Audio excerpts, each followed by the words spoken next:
India's northeast is one of the most remote regions in the country.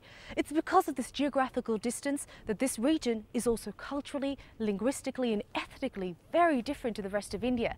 It also happens to have one of the most underdeveloped economies in the country. There are virtually no big industries set up in any of the 7 states, with the exception of Assam.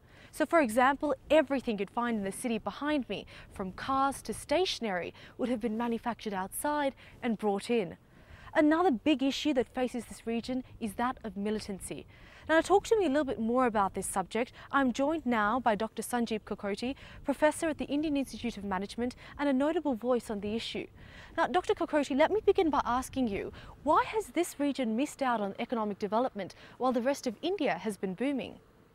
Well, for the Northeast, it's been kind of a roller coaster ride. And the problem was not always like that.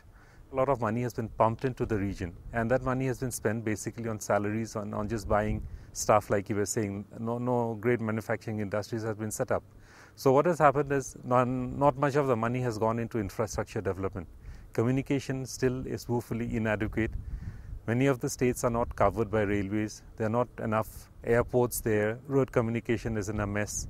So unless communication improves, I don't think economic development can come. Well, let's talk a little bit about militancy. There are believed to be well over 30 militant groups in the northeast. Is this something that's also detracting a lot of investment from coming here? Yeah, private investments are shy away from a place which is affected by militancy, and unfortunately for the northeast, militancy has been there for the last as many years as one can remember, with the Naga militancy having started just after independence or prior to independence. So militancy has certainly been one of the reasons. But thankfully for the region as well as for the country, militancy is on the wane. It almost seems to be on its way out. And development is taking place, with communication really opening up in the last few years. So then do you believe change is on its way? Oh yes, change is certainly on its way.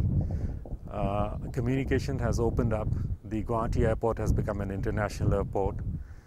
Bangladesh has agreed to allow us use of the Chittagong port. We can probably use the communication links that exist between India and Bangladesh of yore. And I think there's a change in the mindset, and in the foreseeable future, in the next few years, I think are going to be happening years for the Northeast.